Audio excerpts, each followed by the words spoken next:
Welcome, everybody. It's the Post Wrestling Cafe. Thank you for listening, and thank you for clicking on this. This is our very first episode of our WandaVision review, and I'm joined by WH Park. What's up, WH? Hello, everyone. Hello, Wai. I'm very excited to be doing something with you related to the MCU and to comic books overall. And I thought I know we talked about this show when it was first announced, and I thought, I don't know, like when it comes out, maybe it'd be fun to talk about. And so here we are. Did we talk about this? I don't have any recollection of that. I'm pretty sure we talked in general about the different shows that are coming out from Disney Plus from the MCU, like this Falcon and the Winter Soldier and the Loki show. But obviously, this is the first on Disney's slate, so here we are. Okay, so first things first. If you've already seen on the title, we have an official name for this podcast, and I'm sorry to Mark Buckledy, we're not going to go with Wonderful. But instead, I'm going to go with another suggestion, and this one comes from, on the message board, I believe this came from PJ River, who says this show should be called REWAND-A-VISION. It's fantastic. Fantastic, right? REWAND-A-VISION is just so damn good. So that's what it's going to be from this point out. REWAND-A-VISION, thank you very much for that suggestion. So yeah, we're here to talk about the show. And first of all, WH, this is kind of the first time our particular audience gets to hear you talk about anything comic book related. So talk to maybe everybody about your maybe history with comic books, your familiarity with the MCU and these characters in general. So I've been collecting comics since I was 5 years old, I think. And, I started off, I think my first really, major comic book that really latched me on to actually collecting them was The Amazing Spider-Man. And then I just became a big Marvel fanboy and then ventured over into DC and then ventured into like more kind of like the independent comics in the 80s. And, I've been a fan of actually the Scarlet Witch and the Vision since they were members of the Avengers, which I was a big fan of that comic. And this is kind of like the height of their membership in the Avengers, and then kind of followed their characters through like a lot of, turmoil for both these characters, especially for Wanda. Like she goes through a lot of shit in the comics from the time of the West Coast Avengers up until like, House of M and current things like Uncanny Avengers and things like that.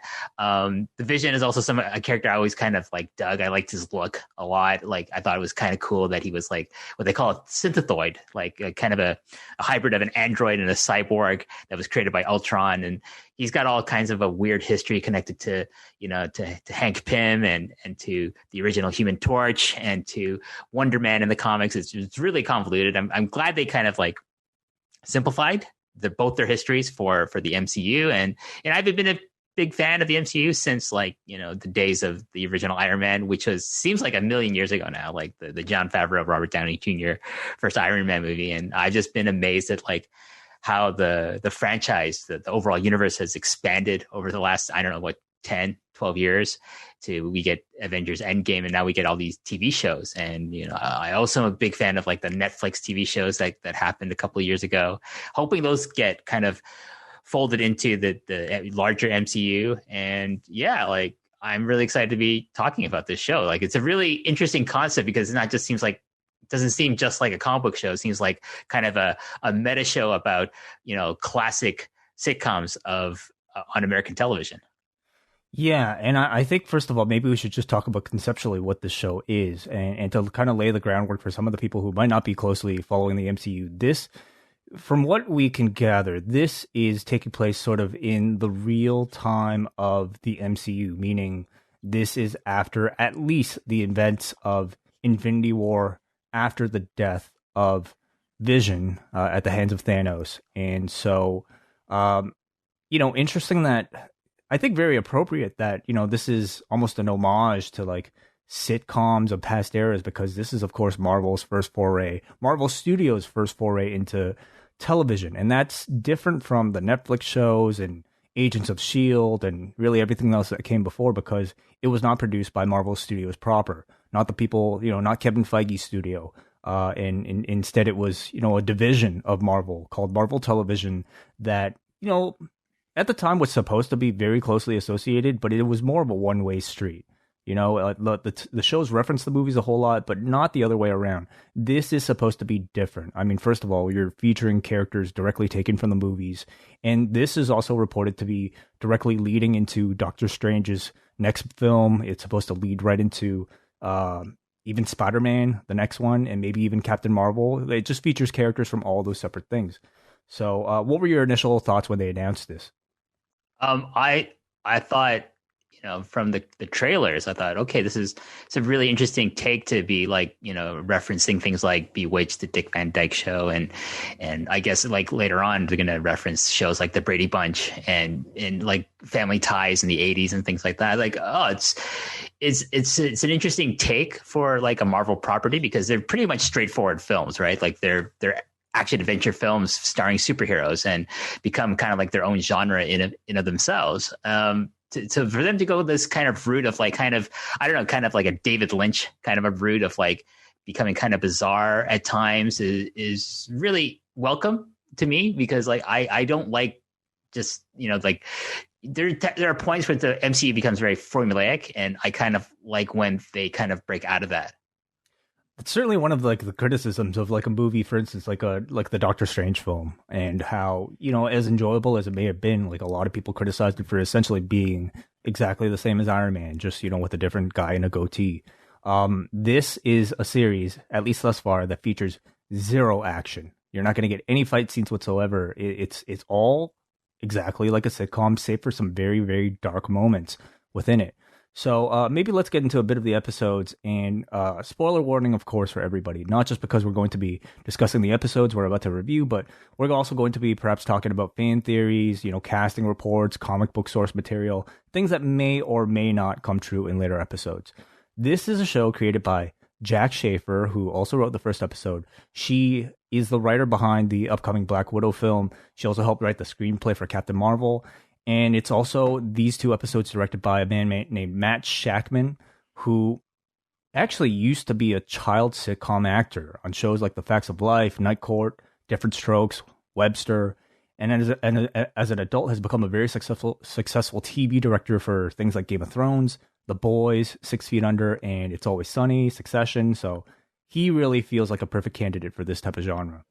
So we step into episode 1 here, and it's a parody of a 60s sitcom such as I Love Lucy, but in particular for this episode, the Dick Van Dyke Show. What is your familiarity with like shows of this nature, W? Oh, I used to love the Dick Van Dyke Show because it'd be rerun on television during like my lunch periods from like middle school. So I'd come home, have lunch, and I'd watch an episode like the Dick Van Dyke Show, of I Love Lucy, even earlier television shows like The Honeymooners. I think there's like kind of the type of dialogue and the kind of like the cadence of the dialogue is very similar to those shows. So, and the opening credit scene is totally lifted from the Dick Van Dyke Show with kind of like the physical comedy aspects of it.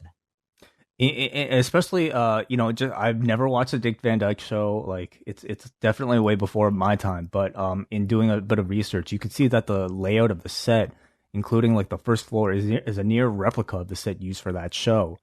And in fact, a bit of trivia: the producers actually had lunch with a 95-year-old Dick Van Dyke at Disneyland. Kevin Feige, at least the director here, Matt Shakman. They had lunch with Dick Van Dyke at Disneyland as part of their production process to get some pointers on how to be faithful to this type of genre. Yeah, I mean, like I read that too, and I thought, yeah, there's definitely aspects of like Paul Bettany's performance as the Vision in this that call back to Dick Van Dyke in the Dick Van Dyke Show. And for me, it's really charming because like I said, I used to watch the shows. I was a big fan of like both, Dick Van Dyke and Mary Tyler Moore as his wife on the show. So like, I just like the kind of callback to that relationship between Wanda and the Vision in this episode.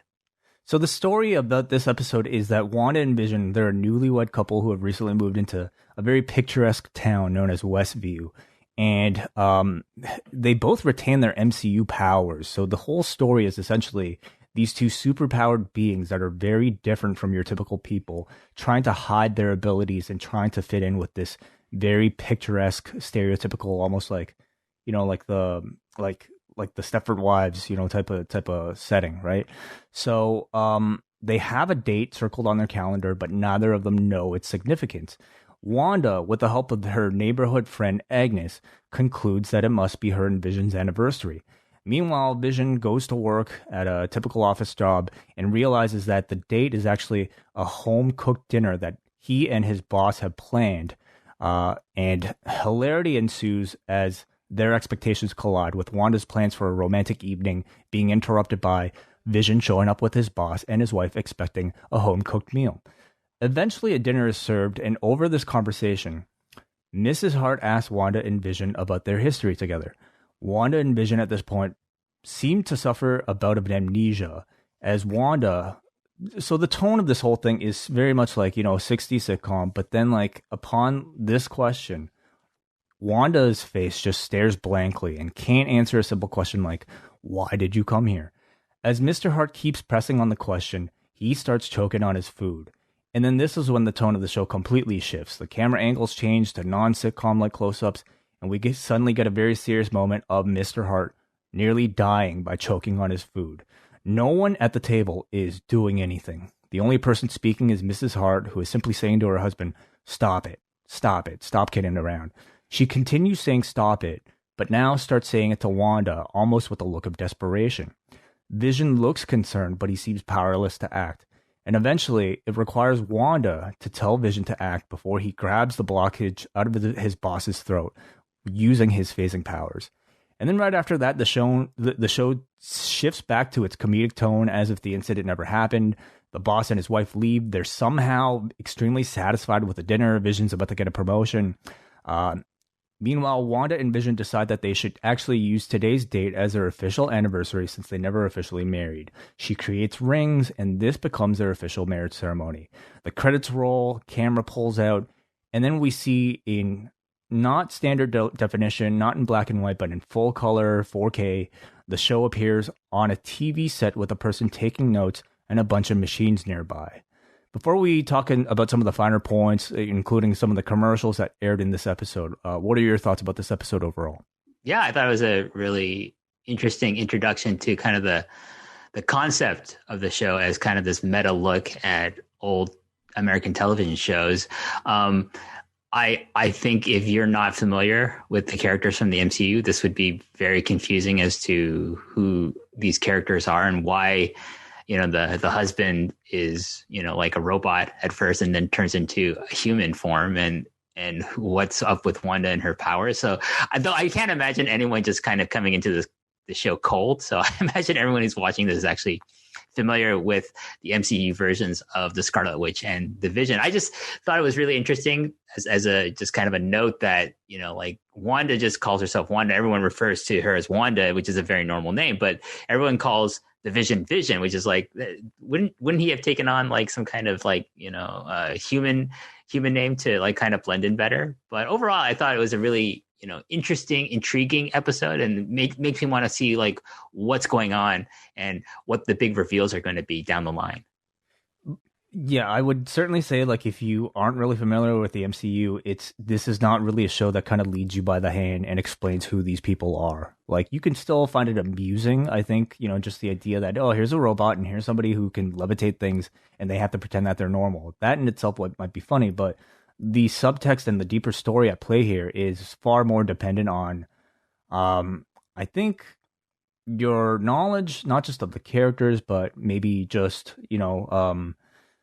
maybe some of the comics background of like what the very dark nature of like the history between these two characters.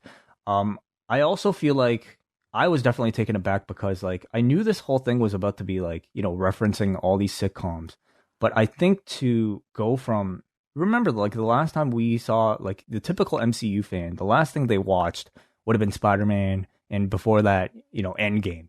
To go from like that type of set piece to a black and white TV sitcom with no fighting whatsoever, no costuming, I guess outside of Vision, that's like pretty bold. So if you came in to this expecting anything like Endgame, I think you would be sorely disappointed. If you don't really have the reference for something like a Dick Van Dyke Show, I think that's also a level of, enjoyment that you might not be able to get. But I certainly think that they managed to intrigue even like anybody to realize that there's something deeper at play here. And before we kind of maybe talk about some of the theories, let's talk about episode 2 as well, and then maybe we'll talk about it all as a whole. So episode 2 is also influenced by another black and white 60s sitcom, this one Bewitched. Were you also a fan of Bewitched, WH? I was a big fan of Bewitched. Wow, like, I so picked it's the right like guy for this podcast. It's like that Bewitched, Dick Van Dyke Show, and I Love Lucy, and I Dream of Jeannie, which is also like kind of an inspiration for this show overall. Are like shows that I used to watch when I was a kid, like because they'd be all been reruns. I grew up in the '80s, so these weren't like first run television shows for me, but they were all like on syndication, and I watched them like during my lunch or after school. Like it's much better to me than some of the stuff that was being made at the time. So I love these shows. So for me, it's really intriguing to see this concept being played out in such a kind of a media juggernaut that is the Marvel Cinematic Universe and with Disney. So I'm just, like really intrigued to see how the show's tone changes as we get into the 70s and to the 80s and possibly even the 90s. What were some of the references you noticed to Bewitched stylistically in this episode? Well, a lot of it has to do with the way, like Samantha, who's the main character of Bewitched, she's a witch posing as, not posing as, she's a housewife as well, but like she's hiding her witch nature to her neighbors and stuff like that. And the way she would like use her magic would be like twitching her nose a lot and using her hand movements. So like a lot of how Wanda uses her magic in both episodes is very reminiscent of like the Samantha character played by Elizabeth Montgomery. And like, so there's that. And then like kind of the relationship between Wanda and Vision changes more from like, who are the characters in Dick Van Dyke Show? Rob and Laura, the Dick Van Dyke Show characters, and then Bewitched is Samantha and Darren. Darren's her husband, right? So it becomes more like the relationship between Samantha and Darren from Bewitched that we see kind of out in episode 2. So in what, Dick Van Dyke, they're not married? No, they're married, but like the kind of dynamic that you see between Rob and Laura in the Dick Van Dyke Show is in episode 1, but then it shifts over to the kind of the relationship that exists between Samantha and Darren in Bewitched, like kind of more the banter and like the conversations that they have is more reminiscent of Bewitched than it is of the Dick Van Dyke Show. Gotcha. Okay, and of course also the animated opening intro, which seems almost a direct, stylistically parody of the one from Bewitched, including even the same font for the titling. So we start episode 2, and the setting now is totally different. Everything is really different, as WH mentioned. They don't live in the same house anymore, but the circumstances surrounding the characters appears to be the same. They're still newlyweds who have recently moved into this neighborhood, and they're still trying to fit in. So in this episode, Wanda is preparing for a talent show for a fundraiser with a bunch of neighborhood moms she's trying to fit in with, and she's preparing, of course, a magic trick or a magic show. Meanwhile, Vision wakes up to noises outside their window. They're both scared. There's some rumblings of intruders in their neighborhood, so he decides to join a neighborhood watch meeting with a fellow group of men. At this meeting, Vision ends up swallowing gum, which gets stuck in his android system, causing him to act like a drunk prior to this magic show that he's supposed to be helping out with. While he's drunk off of this gum, he actually forgets the act and starts pulling out his real powers for these tricks, which frightens and confuses the audience. This forces Wanda to cover up by altering reality to practically explain away the tricks as nothing but optical illusions. And it goes amazingly well. The person who organizes it says nobody has ever been this entertaining, and the town happily accepts them. So that's sort of the main story. But I want to talk about some of the choking on food, types of darker moments in this episode. The first one comes as Wanda hears a noise outside, and she walks out and finds a toy helicopter. And of course, this entire show is black and white, but there are certain elements that appear in color. And among them, it's this helicopter that, in the sea of black and white appears to be red and yellow, bright red and yellow. It's got the number 57 on it, and it contains a logo, which Marvel Comics fans will recognize is the logo of the group S.W.O.R.D. What is S.W.O.R.D, WH? Well, in the Marvel Universe, I think they're the organization that Nick Fury joins at the end of the last Spider-Man movie with the Skrulls, right? So they're apparently the S.W.O.R D stands for Sentient Weapon Observations Response Division. So sentient weapons to me like comes across as something that has to do with like AI or maybe like robots like the Vision or Ultron. In the comics, they're more kind of like they're kind of like Shield, but for like extraterrestrial threats rather than threats on Earth. So they're kind of like a Shield like organization that like kind of monitors space and kind of protects the Earth from like people like the Shi'ar and the Kree and the Skrull in the Marvel comics. So it's been changed a little to fit, I guess, kind of, you know, like I suppose my feeling is that it's supposed to, you know, kind of take care of like, you know, robotic threats or AI threats or something like that. Or I guess, you know, in this case, maybe, you know, somebody like Wanda, even with her powers, of course. I mean, sentient weapons could also refer to people with powers, I suppose, as well. Yeah. Right. So that's definitely, you know, one of the major things about the show. And Geraldine is also a character that we meet in this episode. And she befriends Wanda, first of all, as part of this kind of a committee to organize the talent show. But she admits that she doesn't know what she's doing here. And she even hesitates before introducing herself as Geraldine. And we know from, you know, seeing, I guess, the trailer and also casting reports, this character is played by Teyonah Parris. She is actually the grown-up version of Monica Rambeau, who is the daughter of Maria Rambeau from Captain Marvel that we previously have seen. And we also know this, of course, she's slated to appear as Monica Rambeau in Captain Marvel 2. So it appears that like she too might be a member of S.W.O.R D and somehow might be trapped into this kind of reality. The other thing that we see here is this scene with Dottie, the event organizer, and Wanda, as you know. So Dottie, unlike many of the other characters, seems very suspicious of Wanda and Vision. She claims to know that they aren't who they claim to be, and as she confronts Wanda, they actually hear a radio playing. Is it a Beach Boys song? I think it might be a Beach Boys song. I'm not exactly sure. Help Me, Rhonda. Help Me Rhonda. Yes, by the Beach Boys. So it's playing Help Me Rhonda, but the lyrics suddenly turn into Help Me Wanda in their head. So they're listening to this thing, and then it turns into sort of a actual live communication of somebody saying, Wanda, who is doing this to you, Wanda? It confuses them both. The radio explodes, glass shatters in Dottie's hands, but, you know, just like the previous episode, they immediately snap back to the tone of the sitcom as if nothing happened. The last thing that this episode featured was, so they're back at home. Wanda suddenly appears with the baby bump, revealing a sudden pregnancy. They hear a cracking noise outside, and then they go outside and see a man emerge from a sewer, which wasn't there in earlier scenes. He's wearing a beekeeper's outfit. We don't see his face, but he also has a S.W.O.R D logo on his back. At this point, Wanda sees this and says, no. And the show suddenly rewinds back to an earlier scene and plays out, this time cleansed of the disruption. The final thing is that the show turns to color as we enter the next phase of television. What do you think of this episode? Yeah, I thought a much better episode than episode 1 in that it really expands kind of like the concept of moving through time in terms of like the television shows that it's going to reference. And I assume overall there's going to be a meaning to this, like within the context of the show itself and within the story itself. There are points in this episode and, you know, and also in the first episode where it becomes very much like the Twilight Zone. Like like you say, like the camera angles shift with the choking scene in the first episode. I think a lot of the scenes during the talent show and the magic act are really reminiscent of the Twilight Zone. And that's another television show that I used to love watching when I was younger. So to me, it's like, I like these tonal shifts that happen within each episode.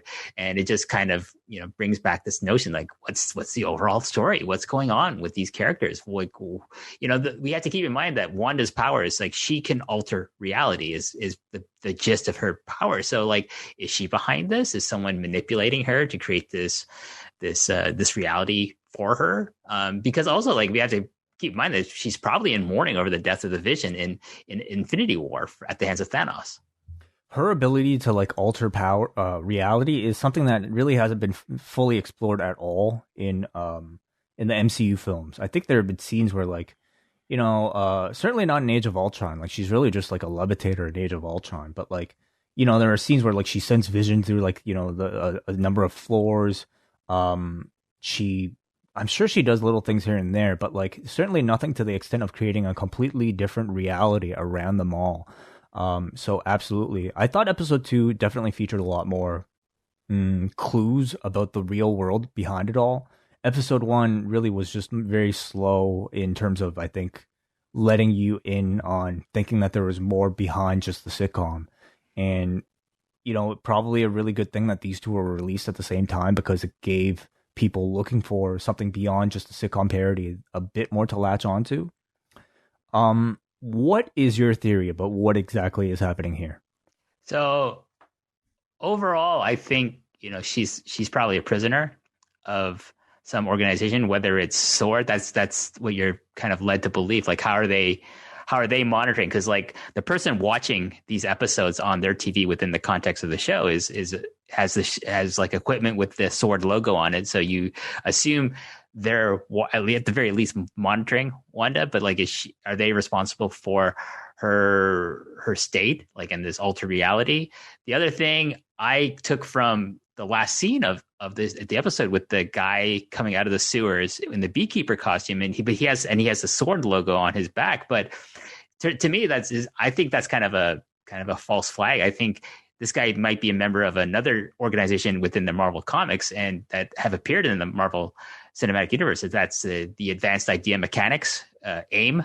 Because like in the comics, the members of AIM have like beekeeper costumes. That's basically what their uniform looks like. It looks like they're glorified beekeepers. So I think is that kind of an Easter egg to the Advanced Idea Mechanics?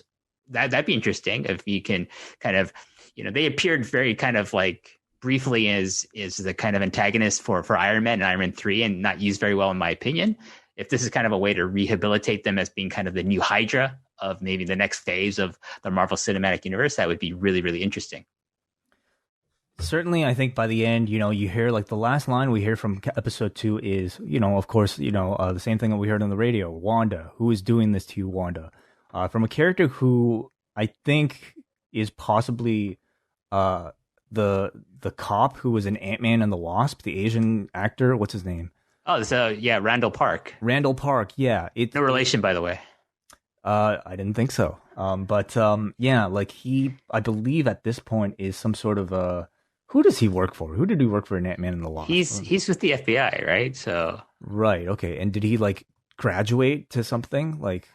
Well, in the comics, Randall Park plays a character by the name of Jimmy Woo, and Jimmy Woo is like actually kind of has a long history in the comics. Like he's I think he's originally meant as to be like the antagonist to like a character called the Yellow Claw, which is a very like racist character created by Timely Comics, before comics became a bit more woke, as it were. And then he becomes an agent of Shield in the 60s, and he's becomes a very prominent member of Shield along with Nick Fury and like Dum Dum Dugan and characters like that.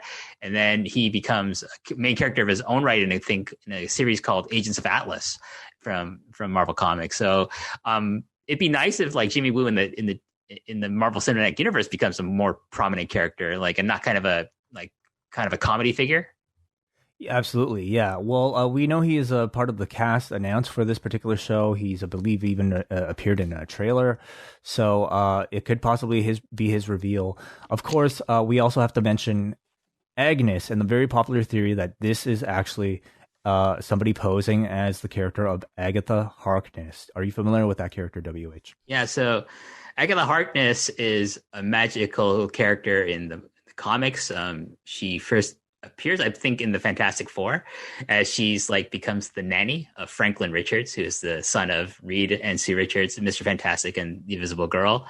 And then she, like in the 70s, she becomes kind of the mentor to Wanda in the comics, because like as a way to kind of control her reality altering powers, the Avengers and like Wanda like seek out the help of like magical characters like Doctor Strange, and then Doctor Strange is busy doing his own shit, right? So they put them at Wanda in touch with Agatha Harkness, who becomes like her magical mentor in the comics. So, Agnes, is kind of like, seems like a culmination of like the name's Agatha Harkness, like taking the first part and the last part of her first and last name and just mixing it together. So that'd be cool. Like, I mean, the thing is, like, if you're familiar with the comic version of Agatha Harkness, she's very, very elderly lady in there. And so, like, to see a younger version of that'd be like a nice red herring to throw people off from her actually being Agatha Harkness, I think. Agatha, or Agnes at least, constantly references her husband, Ralph, who we never see. And it's been, theorized that this might be a reference to Mephisto and his entry into the MCU. Who is Mephisto in the Marvel Comics universe? Well, basically, he's the devil. Like, he's he's Satan. He's the devil, the biblical devil. He's like a big antagonist for the Silver Surfer in his comics, and for people like Thor and Doctor Strange and the Marvel universe as a whole. There's a lot of references to Mephisto. Like there's like scenes where Dottie, Agnes keeps on talking about she mentions that the devil is not just in the details, he's a lot of places. So that's a reference to that. In terms of the Scarlet Witch, so in the comics, the Scarlet Witch becomes pregnant, like her and the Vision, conceive a child, but like, how is that possible? The Vision's not a human person.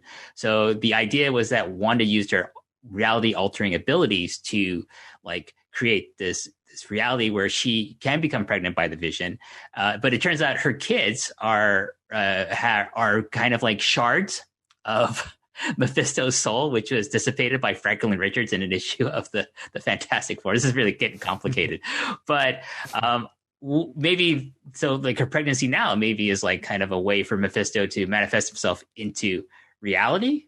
I don't know. We'll find out, I guess. So essentially, it could be very possible that perhaps with the help of Agnes, who really, like in this entire both episodes, has really just appeared as a coach to kind of facilitate whatever aim of the story is for Wanda, almost like an overly friendly, overly nosy neighbor, which is perhaps a cliche of a sitcom.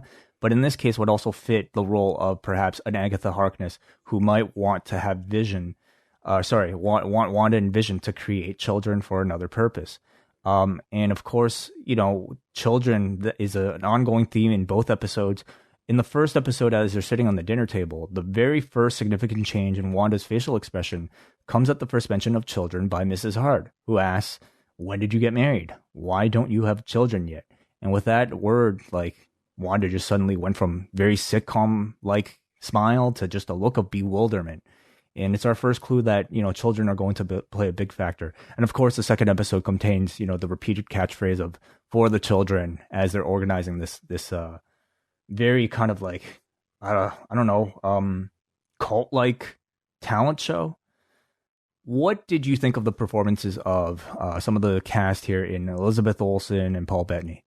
I think particularly Paul Bettany, I was really impressed. I think he's really doing an excellent job of channeling the type of acting style of sitcom actors of the 50s and 60s really well, and Elizabeth Olsen is doing a good job as well. I just think Paul Bettany gets it a bit better in terms of like his rhythm of his speaking and things like that, and the kind of like the more physical humor of it. You can kind of tell like he's really enjoying doing this role, playing the Vision in the setting. Certainly way more than like anything he's had to do before in the MCU. Like he was either playing a cyborg without that big of a personality or a voice for Tony Stark, which, I mean, he was plenty of personality as Jarvis, but nothing like this. No, so I think he's doing an excellent job. I'm kind of, even though I think Wanda is the main character of the show, like I'm kind of more interested in seeing Paul Bettany's performances throughout the rest of the series. But I think everyone else has been really good.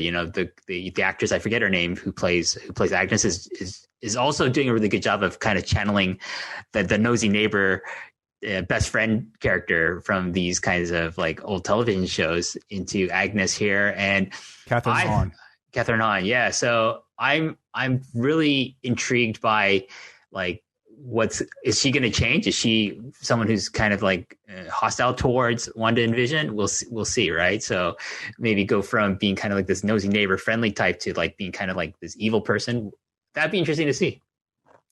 And Elizabeth Olsen, I thought, again, like compared to maybe her MCU roles, certainly has a lot more to do here. Has to deliver a lot more diverse range than anything she's had to do as that one single character.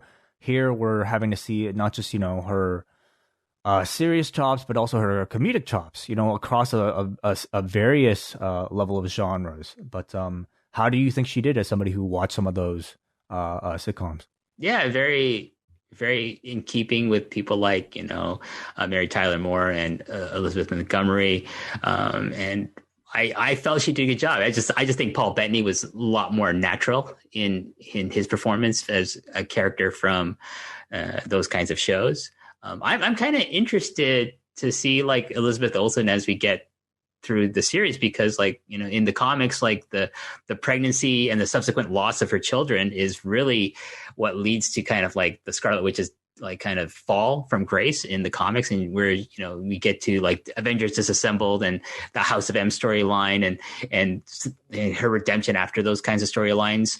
But like if Elizabeth Olsen is able to kind of portray and perform aspects of the Scarlet Witch's breakdown after she loses her children, that's going to be really interesting to see from her. And how does that going to lead into the second Doctor Strange movie?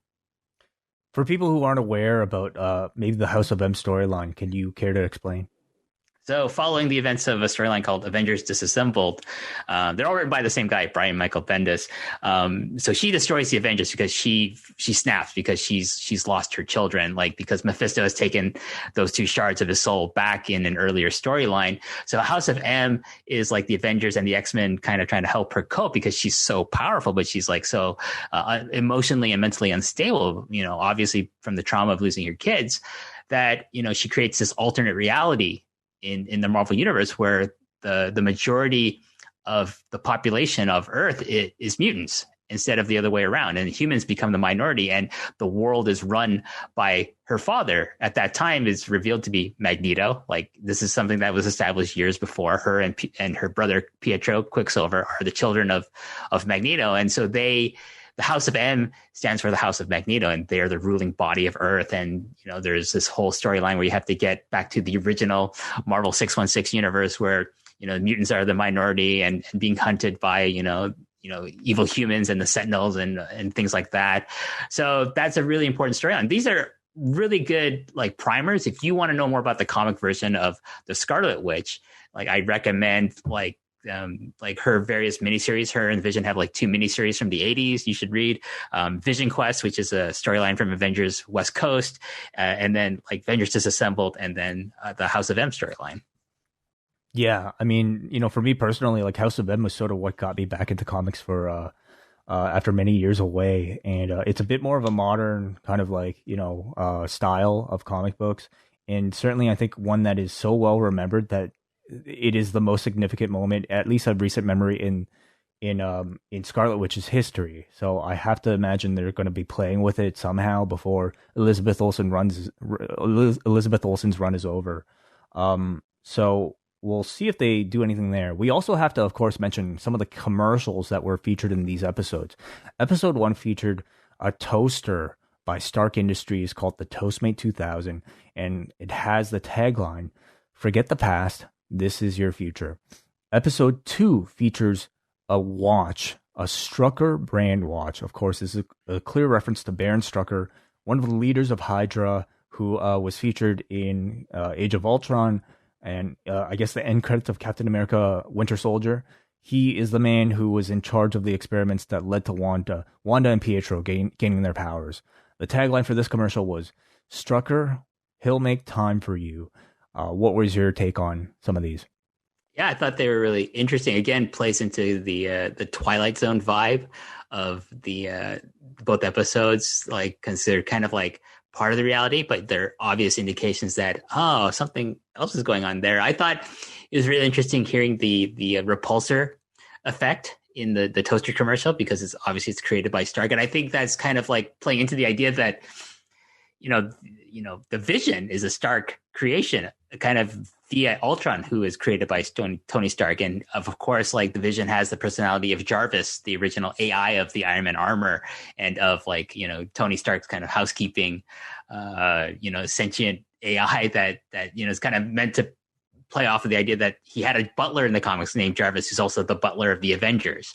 Paul Bettany voices that AI, of course. It's kind of interesting. It's also been proposed that this is a reference to the way that Wanda and Pietro's parents were killed. Because if you remember in Age of Ultron, they revealed that their parents died in Sokovia due to Stark weaponry. And in fact, like a bomb was about to go off to kill them, but ultimately did not. So the beeping of this toaster, which contains a red light that you could see in color and not black and white, could very well be a manifestation of like a trauma to Scarlet Witch, and that would somehow fall in line with the reference to Baron Strucker as well, as far as like a significant moment in her life when she was being experimented on. I also like that the watch in that commercial is also going kind of like ticking faster, like in terms of countdown as well. Mm-hmm. Both commercials also feature the same two people, so could be obviously very intentional and somewhat significant. So yeah, are we missing anything here that WH that you wanted to discuss? No, I think we got most of it. I mean, I think as we talk more about the subsequent episodes, we can talk more about how they connect to things like House of M and like theories of what this series might mean for the overall Marvel Cinematic Universe. So with that, let's go to the board, because I actually opened it up for some feedback in a thread, and we actually have quite a bit of it. WH, do you just want me to go through these, or would you care to read along with me? I don't have access to the board right now. Sorry. Oh, no worries. Well, I'll go through it and you just react, okay? Okay. We got a Brandon from Oshawa who says, I thought the first episode was really bad. Not funny at all and not what I was expecting. I saw the trailer and was intrigued, but I was not expecting the whole episodes to be like this. Episode 2 was slightly better and had more than I enjoyed, like the magic show and the teases that something more was going on. I'm really hoping that episode 3 is the last of the TV sitcom stuff. I feel like I'm like, I don't think that'll be the case at all. I think like the concept of the show is that they're going to be parodying an era of sitcom for every episode. But of course, as we saw already in episode 2, you'll get more and more storyline elements. And from what I hear, because reviewers have already watched episode 3, like that is sort of like the big cliffhanger-y episode that kind of changes the tone of the entire thing. We go to the Podfather, Nate Milton himself, who says, Brothers Ting and Park, I woke up Friday morning excited to watch the story of a person with unimaginable powers struggling with losing everything because of their mental instability. But enough about Trump. Let's talk about WandaVision. I knew it was going to go there, by the way. I thought the first episode was just kind of okay, but I really liked the second.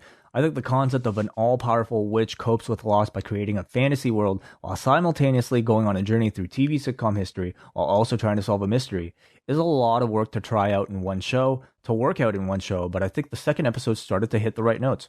The nods to shows like Dick Van Dyke, Bewitched, and the old Hanna-Barbera cartoons hit that TV land nostalgia spot. I never really cared much for Vision and Wanda in the films because a lot of their stories felt like an afterthought, but in 2 episodes, they've gone a long ways towards making me care about these characters. I can already tell that this show may be a bit of a slow burn, but the destination seems like one that will have lasting ramifications on the MCU. I'm excited to see what's in store for our couple and the eventual arrival of that man, Jimmy Woo. 7 out of 10. Certainly, I think a slow burn is the way to go. Like, these can't simply be, a proper MCU feature film split up into like 9 episodes. Like, the concept of serial television is very different, of course. And, the trick, of course, is to make sure that you have people intrigued enough with the first few episodes to like have the patience to stick the whole way through. And I feel like after the first episode and reading some of the reaction, like, there was a lot of negativity towards it, maybe because, it didn't have enough of that like MCU feel because it was so drastically different from like so much of what has come before from the MCU. Do you think that they, chose the right pilot episode to air? I think that's the beauty of like something like Disney Plus, that, it allows the Marvel Cinematic Universe to like tell these long form storylines. And I think people who don't like the first episode or even the second episode, I think by the time that the whole series is done, that they go back and watch it again, or people who watch it by binging it are probably gonna be like, oh, that first episode and the second episode makes so much more sense in terms of the overall feel of the series. I think it's good that it's on a streaming service, not on network television. I think this would probably die a death on network television, but the fact that it's already all filmed and it's going to be, released every week on Disney Plus is a big plus for, the series and ideas like this. I'm happy to see concepts like this being explored, because you could never do this as a feature film. Something that has always been like what I've loved about the Marvel universe is like, I think, yeah, like there's a lot of criticism about it being kind of cliche, or at least like kind of being cookie cutter. But I would say like they do take plenty of risks. Certainly when you think about like the doing something as big as the snap, or something like Shield, completely being dismantled. Like they are to me like concepts that are at least foreign to superhero film, and this just kind of takes it to a different level. What do you think about the weekly release as opposed to like a one whole season at once? I'm fine with it. Like, I think it's not I think it's a good idea. I think it kind of will help propel the kind of the momentum and the buzz that the show will get. I think it was a really great idea that they did the weekly release for the Mandalorian TV show instead of just releasing it all at once. As that show progressed, the buzz just got bigger and bigger. I think they probably have a similar, feel of the publicity and the feelings that this show will generate as time goes on and as more episodes are released, and we see the bigger story and what it's likely to lead to. We'll talk about what my theories are for that, like in subsequent episodes way, but I'm fine with it. Like I'm excited to see what happens next week, and talk about it with you. This show is, as much as a sitcom as it is a mystery, or, a sci-fi mystery. And I think like to have a weekly release schedule allows the entire community of viewers to speculate and have discussions like this about what they think it's leading to. These are things that you'll definitely lose if you release every episode at once. So I much prefer this. Everybody can like rewatch certain episodes because there's so much crammed into every one that we can all just kind of talk about and speculate as we just go on this great ride. So like, I think, something like The Watchmen really benefited from a weekly, release schedule instead of just being available to binge all at once. And I think this show's eventually going to be, revealed to be the same type of, have the same kind of momentum as things like The Watchmen and maybe The Mandalorian. We got Alex from Edinburgh who says, I have to say this is a weird one for me. Production was great, acting and casting worked, and the style of the jokes they were going for mostly landed. The main thing I came away from first viewing was indifference. As a Brit, the setting was very, very American. The MCU takes us all over the world and does a good job of incorporating different cultures. My American wife found the setup and style nostalgic from remembering old shows from Nick at Night, but I feel for a lot of people outside the US, especially younger fans, there may be more misses than hits in the first two episodes, just from not having that history of the TV shows that inspired these episodes in our pop culture. I'm still on board to see where the show goes, but not as all in as I was after the first episode of The Mandalorian, the nearest comparison I can think of on Disney Plus so far. Brendan from Connecticut says, I'm one episode in and I love it. It is what I was expecting, where Wanda and Vision will be put into different settings and we will get subtle hints that something is wrong. Knowing some of the comic stories involving these two is what I was hoping for. Let's go to one more piece of feedback here from what's this gentleman's name? Partsy, who says, as someone that considers himself a step or two above a normie in the MCU, I felt annoyed by most of the background plot that must be the bread and butter of the show. For one, Wanda's powers were never explained and transfer it on the big screen. From what I know from the movies, she can shoot purple lasers or something from her hands, maybe shape them in a sort of form. Not someone who can create real items out of thin air, as her extra powers pretty much are for all I know. Second thing is, I never felt that crazy love that she had for Vision in the comics to translate in the movies, where she goes absolutely batshit crazy and stuff like House of M happens. Their love was just kind of there in those movies, but nothing as crushing as what Hawkeye had to go through with Natasha sacrificing herself. Now, maybe here's where I'm mistaken, and the show will go in a slightly different direction with something Hydra, but the disconnection is still just there. I'll have to also point out that I'm not a fan of parallel universes, time travel, and whatnot in those sorts of movies. It allows for lazy writing and characters that will always return because of some shenanigan. It's a huge part of why I didn't really enjoy Endgame. Infinity War was far superior. That said, I can appreciate them trying something different, but on top of all this, I think it's just not my cup of tea yet. I can make a parallel with Legion. It was also really wacky and hard to get into, but once you got in, it was really good. By that, I mean you had to struggle through the first season. Agents of S.W.O.R.D, you also had to start watching somewhere around season 1, episode 15, for the show to find its pulse. A few things. First of all, like on the Scarlet Witch thing, it's like how much WH have they even established her powers? Like, how much have they defined her powers in the comics? They've always kind of like changed her powers. Like when she first appears as like a member of the Brotherhood of Evil Mutants, like, as, member of like Magneto's evil, mutant terrorist group, she has, these hex powers that kind of are really undefined. Like Quicksilver definitely has really defined powers. He runs really fast. That's his powers. As time goes on with her and she joins the Avengers and you move from the 60s into the 70s, she becomes more, plays up the witch part of her name and she becomes more magic based, but she still has her hex powers, which over time she becomes like really, really powerful. She's what they call an Omega level mutant in the Marvel universe. And this is like, space occupied people like Professor X and Magneto and people like Jean Grey, like are Omega level mutants. Like she's one of those because the potential of her powers is so great.